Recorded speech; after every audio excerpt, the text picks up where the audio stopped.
ရှက်ရမှုအတွက်ရုတ်တရက်ကယ်တင်ရှင်ပေါ်လာခဲ့ပြီးချွန်းနေစာမျိုးဝဲကျင်းပနေတဲ့ကိုနွားရကိုအိုဆူဆူကီမိုမိုရှိကီရောက်ရှိလာခဲ့ပြီဖြစ်ပါတယ်။အိုဆူဆူကီမိုမိုရှိကီရောက်ရှိလာတဲ့အချိန်မှာဂါရာကသူ့ကိုယထာပေါ်မှာတိုက်ခိုက်ခဲ့တဲ့ဥရာရှိကီနဲ့တဖွဲ့တဲ့ကောင်းတွေဆိုတာသိသွားခဲ့ပြီးဘော်ရူတိုကလည်းမိုမိုရှိကီရဲ့မျက်လုံးတွေကဗျာကုကန်တွေဆိုတာရိပ်မိသွားပါတယ်။မိုမိုရှိကီကတော့နယ်တူရဲ့ကိုမီကိုဖမ်းဖို့လာတာဖြစ်တဲ့အတွက်တခြားသူတွေကိုဂယုမဆိုင်ပဲတိုက်ခိုက်လိုက်တာကြောင့်ကိုနိုဟာဂျိုနေတွေနဲ့ရွာပေါင်းတို့ကခါခဲတွေကရွာသားတွေရဲ့အသက်ကိုဦးစားပေးကြကြရပါတယ်။အဲ့အချိန်မှာသတိရလာတဲ့ရှင်ကီကမိုမိုရှိကီကိုရင်ဆိုင်မှုတွေးနေရကြောင်းဂါရာကစောက်ပေါ်မလို့ဖို့သတိပေးလိုက်ရပြီးရှိသမျှနေရာတွေကလည်းအရင်ဆုံးရွာသားတွေကိုဘေးလို့ရရွှေ့ပြောင်းပေးနေရတာဖြစ်ပါတယ်။ဆာရတာကိုလည်းခင်ရှိကီကတိုက်ခိုက်လိုက်တဲ့အချိန်မှာသူ့အဖေဆတ်စကေကအချိန်မီဝင်ကယ်ပေးလိုက်ပြီးခင်ရှိကီနဲ့ရင်ဆိုင်နေရတဲ့အချိန်နယ်တူကလည်းသူ့သားကိုဘေးလို့ရထွက်သွားဖို့ပြောနေအောင်ရုတ်တရက်အစော်ခံလိုက်ရပါတယ်။အဲဒါကြောင့်ချာကရာမရှိတော့တဲ့ဘိုရူတူကလုံမိလို့ရနေညာလက်ပတ်တရဂျူဆုမျိုးစုံချာကရာတဘာဝမျိုးစုံနဲ့တက်ခိုက်ပေမဲ့မိုမိုရှိကီကအားလုံးကိုဆုပ်ယူလိုက်ပြီးဘိုရူတိုဒုက္ခရောက်နေရအောင်မြင်သွားတဲ့မီဆူကီကလည်းသူ့သားဆက်ချ်မော့ကိုသုံးရင်ပြဿနာတက်နိုင်ပေမဲ့ဘိုရူတိုကိုကယ်ဖို့အတွက်ဘာမှစဉ်းစားမနေတော့ပဲတဘာဝစွမ်းရည်တွေကိုထုတ်လိုက်ပါတယ်။ဒါပေမဲ့ရှားပါချာကရာတွေကိုလိုက်စုဆောင်နေတဲ့ဥရာရှိကီကမီဆူကီစီကနေသူမမြင်ဘူးတဲ့ဆဲချာကရာတွေကိုဆုပ်ယူသွားခဲ့ပြီးမီဆူကီကိုပါခေါ်သွားဖို့လို့ဂါရာနဲ့ချိုဂျူရိုကရောက်လာကြပါ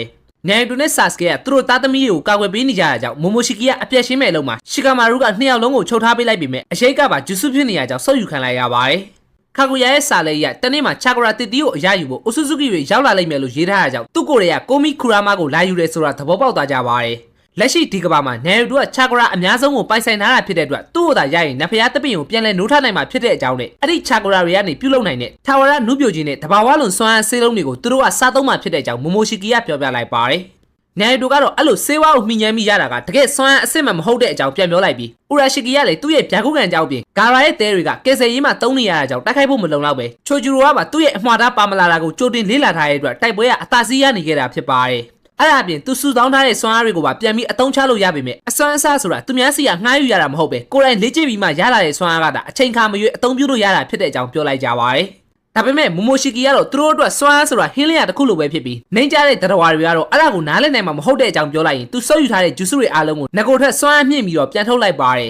။ပြီးရင်တော့ Fire Style နဲ့တက်ခိုက်လိုက်ပြီးမြဲသူ့ရနဲ့သူ့ရဲ့မိသားစုတွေအားလုံးကိုလုံးဝအထိမခံတဲ့နယ်တူကခရမမုံနဲ့လူတိုင်းကိုကာကွယ်ပေးထားလိုက်တဲ့ကြောင့်ဘိုဒူကလည်းသူ့အဖေရဲ့စွမ်းအားကိုပထမဆုံးမြင်မှုသွားပါတယ်။ချာကရာတဘာဝအားလုံးနဲ့တစ်ခုပြီးတစ်ခုတိုက်ခိုက်ပေမဲ့နယ်တူရဲ့စွမ်းအားပြင်ဆာစကေရဲ့ဆူဆာနိုအမ်မာနဲ့ပါတောက်ခံလာခဲ့ပြီးတပတ်ကဂါရာရိုကလည်းသူ့ကိုယ်သူအထင်ကြီးနေတဲ့ဥရာရှိကီကိုတိုက်ခိုက်နေရင်ချက်ချင်းတူးလိုက်တဲ့အဝီစီရီတွေနဲ့ချုပ်ထားနိုင်လိုက်ပါတယ်။ကန်ကောင်းထားမှဆိုပဲရင်းနေကန်ရဲ့ပေါ်တယ်နဲ့ထွက်ပြေးသွားနိုင်ခဲ့ပြီးချွန်နေအိဆန်ကွင်းမြင့်ထဲမှာလည်းမိုမိုရှိကီရဲ့တိုက်ခိုက်မှုအားလုံးကိုနယ်တူတို့ကပြန်မတိုက်ပဲတောက်ခံနိုင်ခဲ့ကြပါတယ်။ဒါပေမဲ့ချာကရာဆေးလုံးတွေကိုစားပြီးပြန်ထုတ်လိုက်တဲ့ကြီးမားတဲ့ထေးဘစ်ဘုံကြီးကြောင့်တရွာလုံးပြကြတော့မှဖြစ်ပေမဲ့နယ်တူကတော့ကလေးတွေကိုဆာစကဲနဲ့အပ်ခဲ့လိုက်ပြီးသူနဲ့ခူရာမာကပောက်ကွဲမှုကိုလုံးဝအပြစ်မရောက်သွားစေဖို့မတုံးတာကြာပြီဖြစ်တဲ့ထေးဘစ်ဖောင်နဲ့အကုန်လုံးကိုအုံမိုးပေးလိုက်ပါတယ်။ဘိုရူတိုကတော့သူ့အဖေဘာလို့ပြန်မတိုက်လဲဆိုတာကိုနားမလည်နိုင်ဖြစ်နေရကြောင်းဆာစကဲရဲ့နယ်တူသာစိတ်ပိုင်ရင်ဒီဘုံတော့ကိုအသာလေးတက်ခိုက်ရင်ဖျက်ဆီးပြလို့ရပေမဲ့အဲ့လိုသာလုပ်လိုက်ရင်ဘေးဘက်ဝင်းကြီးကိုပါထိခိုက်မှာဆိုရတဲ့အတွက်ကာကွယ်ပေးနေရဖြစ်တဲ့အကြောင်းပြောပြလိုက်ပါတယ်။အဲ့အချိန်ကျမှဘိုရူတိုကလည်းတရွာလုံးကိုမိသားစုလိုသဘောထားရဲဆိုတဲ့သူ့အဖေရဲ့စကားနဲ့ကာကွယ်ပေးထားတဲ့ချာကရာကနေတစ်စစ်သူတို့ပေါ်အဖေဖြစ်တဲ့နယ်တူကဘလို့ခံစားချက်မျိုးရှိတယ်ဆိုတာကိုနားလည်သွားခဲ့ပါတ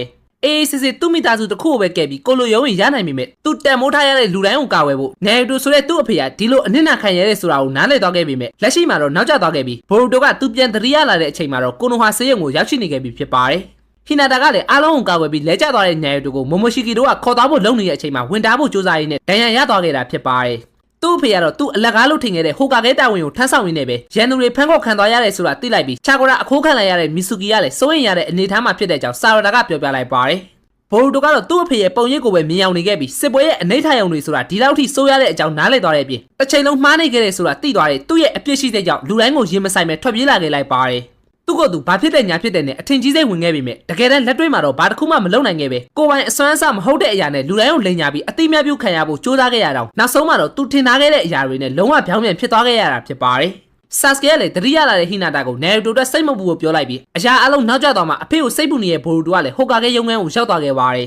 ။အရှင်ကသူ့အဖေကြောင့်ဘာတစ်ခုမှနားမလည်ခဲ့ပဲတစ်ဖက်သက်ဒဇုထိုးလုပ်ခဲ့မိတာတွေကိုနောက်နှံရနေခဲ့ပြီးတာဝန်တွေအများကြီးနဲ့အတူအသေးစားခောက်ဆွဲမှုတွေရဲ့ဘေးမှာသူ့လွှင့်ပစ်ခဲ့တဲ့နယ်တူရဲ့အင်ကြီးကိုတွေ့လိုက်ရပါတယ်။စပွဲပေါ်မှာရှိတဲ့တင်း7ပုံလေးရကောင်လေးရဲ့အားလုံးကိုကာကွယ်ဖို့ကသူ့ရဲ့တာဝန်လို့အမြဲပြောခဲ့တဲ့စကားကိုဘိုရူတိုကနားလည်လာတာကြောင့်ခက်ခဲကြမ်းတမ်းမှုတွေအပြည့်နဲ့ညစ်ပတ်ဆုပ်ပြက်နေတဲ့အင်ကြီးကိုဝေးလိုက်ရင်တကယ်တမ်းဘာတစ်ခုမှအသုံးမကျခဲ့တဲ့ကောင်ကသူကိုယ်တိုင်ပဲဆိုတာဘိုရူတိုကသဘောပေါက်သွားခဲ့ပါတယ်။မဟုတ်တာလုပ်ခဲ့တာကိုအကုန်လုံးသိသွားတာကြောင့်အားလုံးရဲ့အပြစ်တင်ခံနေရပြီးနှစ်ဖူးစည်းပါပြန်အသိမ်းခံလိုက်ရတဲ့အပြင်အဖေတယောက်လုံးဘယ်ရောက်လို့ရောက်နေမှမသိရဲ့ဘိုရူတိုရဲ့အခြေအနေကတစ်ချိန်ကနယ်တူနဲ့အတူတူပဲဖြစ်ပေမဲ့ဘိုရူတိုကိုအရန်ချစ်တဲ့ညီမလေးနဲ့စိတ်ပူပေမဲ့အမေဘေးမှာရှိနေတဲ့အကနယ်တူထက်အများကြီးကံကောင်းတဲ့အကြောင်းဆာစကေကပြောပြလိုက်ပါတယ်။ အဲကြောင့်ပဲသူ့အဖေသားဆိုရင်ရောဒီလိုအခြေအနေမျိုးမှာဘာလို့မလဲလို့မေးလိုက်တဲ့အတွက်ဆာစကဲကတော့နေတိုကိုမျက်နှာချင်းဆိုင်ပြီးကိုယ်တိုင်မေးကြည့်လိုက်ဖို့ပြောရင်းနဲ့အတူတူသွားခဲ့ကြမယ့်အကြောင်းပြောပြလိုက်ပါတယ်အိုဆူဆူကီတွေဘလောက်ဝေးရဲ့အထိဖမ်းခေါ်သွားပါစေနေတိုရဲ့ချာဂရာဆိုရင်ကဘာချားနေလေအာယုံခံလို့ရတဲ့ဆာစကဲကသူ့တငယ်ချင်းမတည်သေးဘူးဆိုတာသိနေကြတာဖြစ်ပါတယ်တခြားရွာကခါခဲတွေကလည်းနေတိုကိုကဲဖို့သူတို့မှလိုက်မဲ့အကြောင်းနဲ့တငယ်ချင်းတယောက်ကိုလွယ်လွယ်နဲ့အဆုံးရှုံးမခံနိုင်တဲ့အကြောင်းပြောပြလိုက်ကြပါတယ်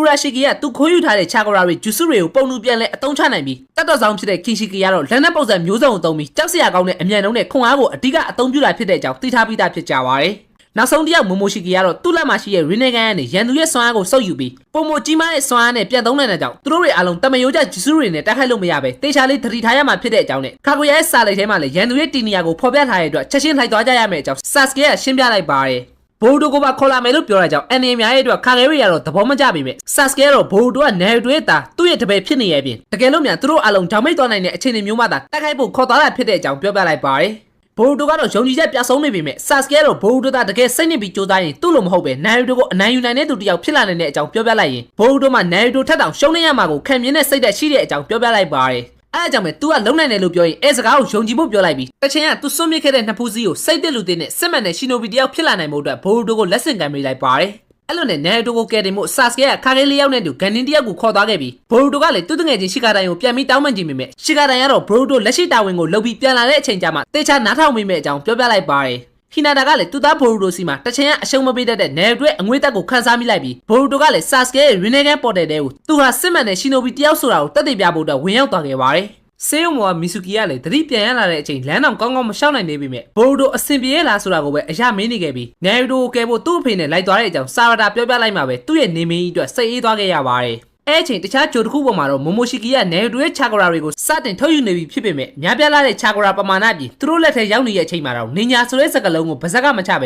ဲလွယ်လွယ်နဲ့အရှုံးမပေးတတ်တဲ့နိုင်တိုကြောင့်စိတ်အနှောက်အယှက်ဖြစ်နေခဲ့ပါတယ်နေကြတဲ့လူသားတွေကတဘဝလုံးအသေးအတန်စူးစမ်းလေ့ကျင့်ရပေမဲ့သူတို့ကတော့အချိန်ခဏလေးနဲ့အားမဆက်ရပဲလူသားတွေထက်တောင်ပိုပြီးစွမ်းအားကြီးနိုင်တဲ့အကြောင်းပြောပြလိုက်ပါတ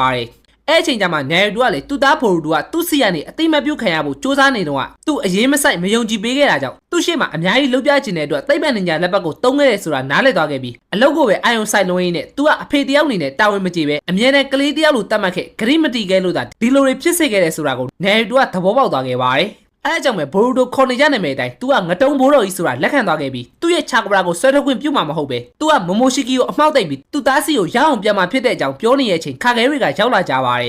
်နိုင်တိုကဲဖို့ခါခဲတွေကရောက်လာကြတဲ့အတွက်မိုမိုရှိကီကလည်းရင်းနေကန်ရှိရဲ့ဆာစကဲရဲ့လက်ချက်ဆိုတာသိလိုက်ပြီးခဏအတွင်းမှာပဲနိုင်တိုကိုကယ်လိုက်နိုင်တဲ့ပြင်ခိတခေရဲ့အကောင်းဆုံးနေရာတွေဖြစ်ခဲ့တဲ့ရွာကောင်းဆောင်တွေကအိုဆူဆူကီတွေကိုစတင်ရင်ဆိုင်ကြပါတယ်နိုင်တိုကလည်းသူ့သားကိုသူငငယ်ရဲ့အင်ဂျင်နဲ့မြင်လိုက်ရတဲ့ကြောင့်သူ့ကိုယ်ဝါကိုပြန်မြင်နေရတယ်လို့ခံစားနေရပြီးအရင်ကရွာတွေကလူတိုင်းကိုကောက်ွယ်ဖို့ကြိုးစားရင်ကိုမိသားစုအပေါ်တာဝန်မကျေပဲလစ်လျူရှုခဲ့တယ်လို့ဖြစ်သွားခဲ့တာကြောင့်သူ့သားပေါ်နားလည်ဖို့မကြိုးစားခဲ့တဲ့ကိစ္စအလုံးအတွက်နိုင်တိုကစပြီးတောင်းပန်လိုက်ပါတယ်သူငငယ်တုန်းကလည်းဘိုဒိုလိုပဲအာယုံဆိုင်ခံကျင်တာကြောင့်တောက်တုံးမျက်နှာကြီးတွေကိုဆေးချခဲ့တဲ့အတွက်အီရူကဆန်ဆဲဆူတာကိုခဏခဏခံခဲ့ရတဲ့အကြောင်းသူ့သားကိုပြောပြလိုက်ပါတယ်အဲအကြောင်းပဲဘိုဒိုကိုနားလေဆုံးကသူ့ပဲဖြစ်တဲ့အကြောင်းနိုင်တိုကပြောပြလိုက်ပြီးဘိုဒိုကလည်းသူကိုယ်တိုင်ကအဖေအကြောင်းကိုအများကြီးသိကျင်ခဲ့ပေမဲ့သူ့ရဲ့မာနစိတ်ကြောင့်တင်းခံခဲ့တဲ့ပြင်သူ့ခံစားချက်ကိုပဲတစ်ဖက်သက်တွေးခဲ့မိတဲ့အကြောင်းဝန်ခံလိုက်ပါတယ်အဲ့လိုနဲ့အချိန်ကြာကြီးအိမ်တွင်းစစ်ဖြစ်ခဲ့တဲ့တားဖတ်နှစ်ယောက်ကပြန်လဲအဆင်ပြေသွားကြပြီးပြောပြဖို့အချိန်ရှိမယ်ဆိုရင်အဖေရဲ့အတိတ်ကအကြောင်းတွေအားလုံးကိုနားထောင်နေတဲ့အကြောင်းဘိုဒိုကပြောလိုက်ပါတယ်အဲအကြောင်းနိုင်တိုကလည်းအိမ်မြန်ရောက်ရင် story by Z channel မှာတွားနားထောင်လို့ရတဲ့အကြောင်းနဲ့သူ့အားလုံးကိုကောက်ွယ်မယ်လို့ခဏခဏပြောနေတာကလည်းပြောပြီးရဲ့စကားကိုဘတော်မှပြန်မယုတ်သိမ်းတာကသူ့ရဲ့နေညာလန်းစင်မယ်လို့သူချစ်ရတဲ့တားကိုပြောပြပေးလိုက်ပါတယ်ပြီးရင်တော့နဖျားလို့ထင်နေတဲ့ကောင်တွေကိုအပိကျိတ်ဖို့တွေးလိုက်ပြီးရှီကာမာရူကလည်းရန်သူဘက်ကဥရာရှိကီကကဘာပေါ်မှာရှိနေတဲ့အကြောင်းလိုအပ်တဲ့ကြိုတင်ကာကွယ်မှုတွေကိုပြင်ဆင်ပေးနေကြရပါတယ်ရှီကာတိုင်ကတော့သူ့တငယ်ချင်းဘိုရူတိုတက်စိတ်ပူနေရကြောင်းသူနဲ့နိုင်ယူတိုငငယ်အတိုင်းပဲဖြစ်တဲ့အကြောင်းနဲ့အခုချိန်မှာအရေးကြီးဆုံးကရန်သူအချိန်မီဝင်လာနိုင်တဲ့အခြေအနေမှာကိုဘေးနားကလူတွေကိုကာကွယ်ပေးဖို့ကပိုအရေးကြီးတဲ့အကြောင်းရှီကာမာရူကပြောပြလိုက်ပါတ